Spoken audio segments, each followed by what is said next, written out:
I'm Claire, I'm 34 years old, and this is the story of how my husband tried to drain our savings for his girlfriend, but I made sure he never saw a penny. I'm standing in the bank lobby, the kind of place that smells faintly of ink and polished tile. My hands don't shake when I slide the withdrawal slip across the counter. The clerk looks at the account number, checks my ID, and nods.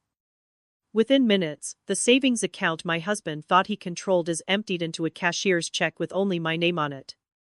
My lips curl into a smile so small, so sharp, it could cut glass. He thinks he's already stolen from me. He doesn't know I've already won. 2 months earlier, life looked normal enough. Or at least, I thought it did. We had what looked like a comfortable marriage. I worked as a project coordinator for a logistics company, steady hours, decent pay, reliable benefits. He worked freelance, a patchwork of gigs that sometimes paid well, sometimes not at all. For years I made peace with it. He had his creative side, I had the stable income. Together we managed to build savings, and to me, those savings represented security. A cushion. A promise that no matter what storms life threw at us, we'd be okay. But there's a cool thing about trust, it makes you blind. You don't see the first small cracks until they've spread into fractures. For me, that first crack was his sudden obsession with networking events. He'd leave the house dressed sharper than I'd seen him in years, talking about contacts and opportunities. He smelled of cologne that wasn't the one I bought him. At first, I told myself he was just trying harder to land jobs. I even encouraged him. That was my mistake. The second crack came when I noticed his late-night texting. He'd angled his phone away from me, chuckle to himself, and lock the screen faster than I could blink. I asked once, casually, who he was talking to. Just a client, he said, and rolled over in bed, dismissing me like a child asking too many questions. Might get twisted, but I said nothing. I told myself I was being paranoid. And then came the third crack, the one I couldn't ignore. I checked her savings account online one morning, a routine habit of mine. The balance looked wrong. It wasn't drained, but it was lower than it should have been. My heart thudded in my chest as I scrolled through the transactions. Transfers. Small at first. Then larger. Each one labeled neatly, like he thought I wouldn't notice. That was when the nausea hit me, because suddenly it all made sense, the late nights, the secrecy, the sudden attention to appearance. I remember confronting him in the kitchen, sunlight pouring through the window, making the tension feel harsher somehow. "Have you been moving money from our savings?" I asked, my voice steady in a way that surprised even me. He didn't flinch. He didn't even try to deny it. He smirked. And said, "It's our money. I'm using it to invest in my future. Don't you want me to succeed?" That was the moment. The line in the sand. He thought I'd just nod along, like I always had. But inside me, something snapped. I looked at him, really looked at him, and realized he didn't see me as a partner anymore. He saw me as a wallet. I tried, once, to reason with him. "If you need money for a project, we can talk about it," I said. "But this isn't how you handle things." He waved me off, almost laughing. "You don't understand," he told me, "I've got everything under control." Everything under control. That phrase echoed in my mind for days. But control was about to change hands. Because here's what he didn't know, the account was in my name. Legally, solely, irrevocably. When we set it up years ago, the banker had asked whose name it should go under, and since my credit was better, my job more stable, it had been decided almost offhand. He never thought about it again. I never forgot. So while he thought he was draining me dry, I was already planning. I gathered the receipts. Screenshots of every transfer, copies of every email notification. I started tracking his networking events with quiet precision. And every night I stared at him, asleep beside me, wondering how someone could look so ordinary while plotting such betrayal. But if he wanted to play games with money, he was about to learn that I knew the rules better than he ever would. I didn't act right away. That's the key to this kind of revenge. If you strike too early, it looks emotional, rash, maybe even desperate. But if you wait, if you build the case carefully, then when you finally make your move, no one can say it wasn't justified. So I waited, and I watched. Every late night he stumbled in reeking of perfume that wasn't mine, every receipt crumpled in his pockets for dinners and drinks I hadn't shared, every smirk when he thought he was getting away with something. It all went into my quiet mental archive. I wasn't just a wife anymore. I was an investigator, building a case brick by brick. The first real escalation came one Saturday afternoon. He came home, grinning ear to ear, and casually mentioned he was thinking of making a big move. I asked what kind of move. He leaned against the counter, arms folded, smug as a cat. Might put a down payment on a condo, he said. Closer to the city. Better for networking. My stomach lurched. A condo? With our savings? I asked how much he thought he could put down, and without hesitation he rattled off a number that matched almost exactly what was left in the account. It wasn't just arrogance. It was ownership. He was telling me, in no uncertain terms, that he believed everything we'd built together belonged solely to him. That moment was my red flag waving in the wind, bright as fire. I tried one last time to be reasonable. If you're serious about buying property, we should sit down with a financial planner. Together, I said. My voice was calm, measured, like a teacher trying to guide a stubborn child. But he just laughed, shaking his head. You worry too much, Claire. I'd got it all figured out. Just let me handle it. Just let me handle it. Those words tasted bitter in my mouth. A week later, I discovered what he really meant. I came across a photo on social media. One of his so-called networking contacts had posted a group shot from a rooftop bar. And there he was, my husband, his arm around a woman I had never seen before, their bodies pressed close like they'd known each other forever. She had that look, the look of someone who thought she'd won. I captioned underneath read, "So lucky to have you in my life." My hands went cold. This wasn't a business partner. This was his girlfriend. And suddenly every transfer from our account, every secretive smirk, every late-night text, it all made perfect, devastating sense. He wasn't investing in his future. He was financing hers. I didn't confront him right away. Not this time. I needed him to think I was still blind. Because if he thought I was blind, he'd overreach. And overreach was the nail in his coffin. It came 2 nights later. We were sitting on the couch, half watching TV, when he casually asked me, "Hey, could you sign this form for the bank?" He slid a piece of paper across the coffee table. I picked it up and scanned it. It wasn't just a form. It was an authorization request, an attempt to add his name to the savings account. My heart hammered, but I forced my face into an expression of mild confusion. "What's this for?" I asked. He gave me that infuriating smile, the one that made my skin crawl now. "It's just easier if both of us are on it, you know? In case of emergencies." In case of emergencies. Right. I set the paper down gently and said, "I'll think about it." He shrugged, like he didn't care either way, but I saw it in his eyes. He was testing me. He wanted full control. He wanted me to hand him the keys to my lockbox. And that was when I knew the peace attempt had failed. There would be no compromise, no middle ground. He wasn't going to stop until he drained me dry and walked away smiling with her. So I started planning in earnest. I spoke with a financial advisor, privately. I showed him the account paperwork, explained the transfers, even pulled up the screenshots I'd been saving. He confirmed what I already knew, legally, the account was mine. Only mine. Every dollar in it was under my control, no matter what he thought. I left that meeting feeling something I hadn't felt in weeks, power. And from that point on, every interaction with my husband was a performance. When he bragged about his future condo, I nodded like a dutiful partner. When he smirked at his phone, I smiled back sweetly. When he asked again about the bank form, I told him I just needed a little more time. He thought he was running the game, but really, I was. Because here's the truth, when someone underestimates you, they hand you the sharpest weapon you'll ever need. I began my planning with the kind of precision that comes from quiet fury.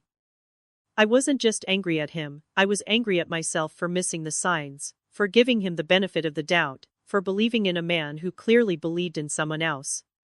But anger, when channeled correctly, can turn into strategy. And that's exactly what I needed. The first step was gathering every piece of evidence. I combed through months of bank statements, downloaded them into neat PDF files, and saved them onto a flash drive labeled innocuously as work documents. I screenshotted every suspicious transfer and stored them in a hidden folder on my laptop. I even printed hard copies and slipped them into a plain manila folder that I tucked into the back of my closet, behind a stack of old winter clothes. If he ever went snooping, he wouldn't find a thing. The second step was learning more about the woman. I wasn't proud of it, but I turned into a digital detective. With her face from that rooftop bar photo, I traced her through tagged pictures, mutual friends, and eventually her own public posts. She was younger than me, prettier in that carefully curated Instagram kind of way, and she worked part-time at a boutique. Her captions painted her as someone who loved being spoiled and finding a man who knows her worth. My stomach turned, but there was also a grim satisfaction in knowing exactly who he was betraying me for. The third step was ensuring I had allies. Quiet ones. My closest friend, Julia, became my sounding board. She was the only person I trusted with the full truth. We met for coffee one afternoon, and I laid everything out, the transfers, the girlfriend, the bank form he'd tried to slip under my nose. Julia's eyes widened as she listened, then narrowed into something fierce. "Claire," she said, her voice low and deliberate, "this isn't just cheating. This is theft. You need to protect yourself." I told her, sliding the manila folder across the table so she could see. "But I want to do more than protect myself. I want to make sure he never sees this money again." Her lips curved into a slow smile. "Then you've already won." That night, lying in bed beside him, I felt calmer than I had in weeks. He was snoring lightly, his phone clutched in his hand like a teenager hiding a crush. And I thought to myself, he has no idea. No idea that every move he makes is walking him straight into the trap he built for himself. The overreach came a week later, exactly as I suspected it would. He burst through the door after one of his networking events, drunk on both alcohol and ego. "Good news, babe," he slurred, tossing his jacket over a chair. "Found the perfect condo. We just need to move fast on the deposit." My heart was steady. "How much is the deposit?" I asked. He grinned, stumbling toward me, waving his phone like a trophy. "Almost everything we've got. But don't worry, it's worth it. This is our future. Our future." The words made bile rise in my throat. I looked him dead in the eye and asked, "Who's it really for?" For a split second, his face faltered. But then the smirk returned, and he leaned in closer. "You'll thank me later," he said. "Trust me. Trust me." That was the moment I knew the clock had run out. He wasn't going to stop, wasn't going to apologize, wasn't going to come clean. He was too far gone. So I set the execution phase into motion. I scheduled a private appointment with the bank for the following Friday afternoon. I told my boss I needed a long lunch break and dressed in the most professional outfit I owned. As I walked into that bank, folder in hand, I felt like I was walking into a courtroom where I was both the prosecutor and the jury. The banker, a middle-aged man with kind eyes, pulled up my account and confirmed my identity. "What would you like to do today, Mrs. Smith?" he asked. I took a deep breath. "I'd like to close the savings account and transfer all funds into a new account. Solely in my name." He nodded, typing quickly. "We can do that.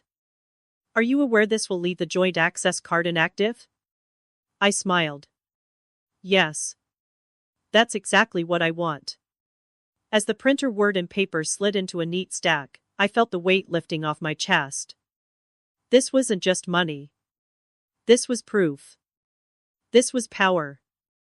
This was me taking back control of a life that he thought he owned. And when I walked out of that bank with a cashier's check tucked safely into my purse, I knew the real show was only just beginning. The day of the reveal didn't happen in some quiet living room conversation, it happened in the loudest, most public way possible. And honestly, I wouldn't have scripted it any other way. Because a man like my husband needed the curtain yanked back, the spotlight turned on, and the audience present to witness his fall. It was the following Saturday when he told me he wanted to take me to brunch. To celebrate, he said with that smirk I'd come to hate. I asked what exactly we were celebrating. He winked. A new chapter. I knew what he meant.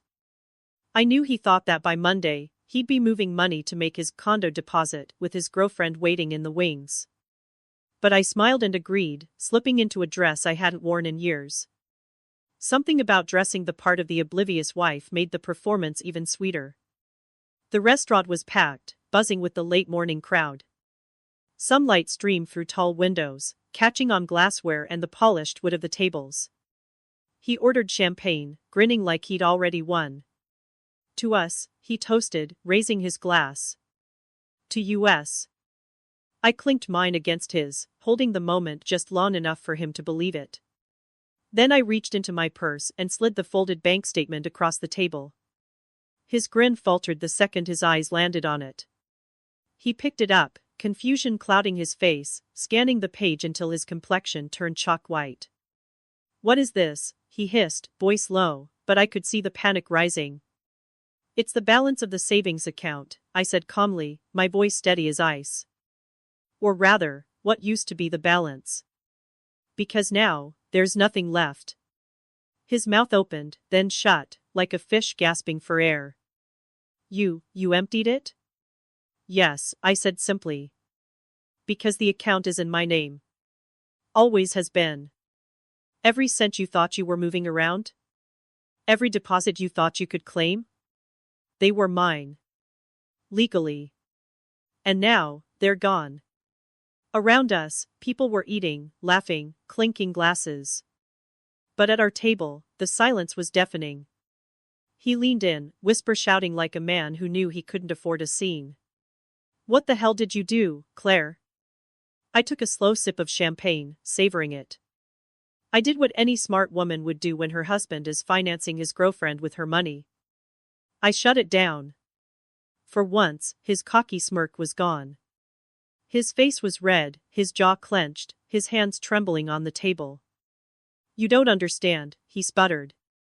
"I needed that money. I had plans." I leaned forward, locking eyes with him. "No, you had lies. And you thought you were smarter than me. But guess what? You're not. You're not smarter than me." That was the line I wanted him to remember forever. He tried to recover, tried to backpedal. "Look, it's not what you think. She doesn't mean anything. I was just—" I cut him off with a sharp laugh. "Don't insult me with half-truths. I've seen the pictures. I know who she is. And I know exactly where you were planning to take our savings." The color drained from his face. He slumped back in his chair, suddenly small, suddenly powerless. I placed the cashier's check on the table, just long enough for him to see it. "This," I said, tapping it with my finger, "is going into a separate account you'll never touch. And when the divorce papers arrive, you'll realize just how much you've lost." The word divorce hit him like a slap. He sputtered, tried to grab my wrist, but I pulled back, my expression calm and controlled. "Don't even try," I said quietly. "I'd documented everything. The transfers, the girlfriend, the bank form you tried to trick me into signing. I have it all. You won't win." And that was the moment his mask cracked. He slumped forward, defeated, muttering under his breath. People at nearby tables were starting to notice, glancing our way, whispers beginning to ripple through the room. The humiliation was complete. Consequences always catch up. I stood, tucking the check back into my purse. Enjoy your brunch, I said, turning on my heel and walking out into the sunlight. For the first time in months, I felt free. The immediate fallout was brutal for him. Within days, I filed for divorce and froze access to all shared accounts. His girlfriend, realizing the money had dried up, vanished faster than smoke in the wind. He was left with nothing but debt, a reputation in ruins, and the memory of a brunch where his lies collapsed in public view. And me? I wasn't just free. I was in control again. The weeks that followed felt like stepping out of a storm into clear air. There was paperwork, of course, divorce filings, account closures, the endless signatures that come with disentangling a life you thought was permanent. But behind the exhaustion was relief. Every page I signed, every document I notarized, felt like a nail sealing the coffin of the marriage he had already destroyed. He didn't take it well. Men like him rarely do. At first, he tried to charm his way back in, calling me late at night, leaving voice messages that dripped with false sincerity. We can fix this, Claire. Don't throw everything away over one mistake. I didn't reply. Then the anger came, text after text filled with accusations, insults, demands. You're nothing without me. You'll regret this. Give me what's mine. But the beauty of it was, nothing was his. And for once, he knew it. Julia, my friend who'd been there from the beginning, stood by me through every step. We'd sit together in her living room, sipping tea, laughing bitterly at his attempts to manipulate me. She reminded me of the strength it had taken to play the lone game, to protect myself instead of reacting in the heat of betrayal. You didn't just survive him, she told me once. You outsmarted him. Outsmarted him. That became my quiet mantra. The financial advisor I'd consulted early on became instrumental in securing my future. With his help, I moved the money into investments under my name alone, safe from any legal claim my husband might attempt. The documentation I'd kept, receipts, transfers, screenshots, formed the backbone of my divorce attorney's strategy. When my husband tried to argue that he was entitled to a share of the savings, the lawyer laid the evidence out like a weapon. The account was never in your name, she reminded him, cold and sharp. You were attempting to siphon funds for personal use without consent. This is not a gray area. It's theft. The judge didn't need convincing. The divorce was granted swiftly, with financial protections firmly in my favor. My husband walked away with nothing more than the clothes he owned and the bitter knowledge that the empire he thought he was building had collapsed in his hands. The girlfriend? She was a ghost by then. The last I heard, she'd moved on to someone else, someone with deeper pockets or perhaps fewer boundaries. I didn't waste time thinking about her. She hadn't ruined my marriage. He had. She was just the mirror that showed me who he truly was. But the aftermath wasn't just about winning against him. It was about rebuilding myself. For so long, I'd defined my life by being the steady one, the reliable one, the partner who kept the wheels turning while he played at dreams. But once the dust settled, I realized I didn't have to carry that weight anymore. My savings were intact, my independence restored, and my confidence sharper than it had ever been. There were moments, late at night, when the ache of betrayal still caught me off guard. I'd remember the way he smirked when I questioned him, the arrogance in his voice when he told me to just trust him. And I'd feel that old sting of humiliation. But then I'd picture him at that brunch table, face draining of color, realizing he'd lost everything in a single devastating moment. That memory became my antidote to the pain. In time, I started seeing the experience not just as a betrayal, but as a turning point. I learned how powerful it is to know your worth, to protect what's yours, to never let someone convince you that their lies are more valuable than your truth. My marriage ended, yes.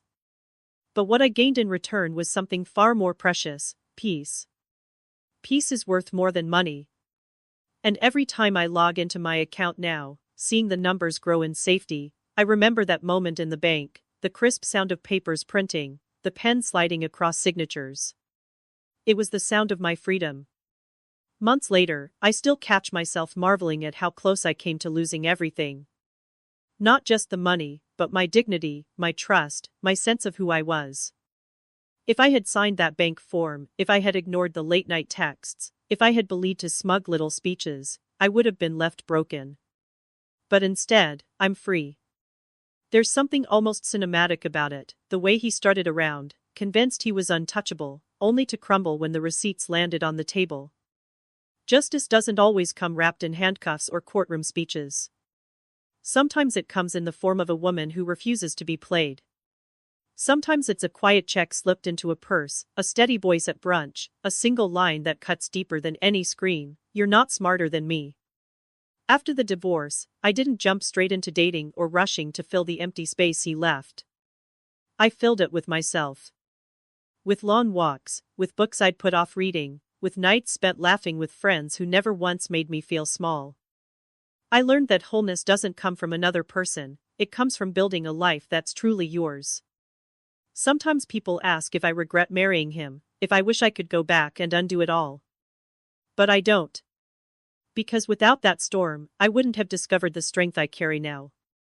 Without his betrayal, I wouldn't have proven to myself just how resourceful I could be. Without the lies, there wouldn't have been the truth, that I deserved better all along. And if there's one lesson I carry forward, it's this: love without boundaries is not love at all. Boundaries don't weaken relationships, they protect them. And when someone crosses those boundaries, you have every right to stand tall, take back your power, and walk away. Walk away stronger than before. So this is the story of how my husband thought he could drain me, but in the end, I emptied more than the savings account. I emptied him of every chance he had to control me. And I've never looked back.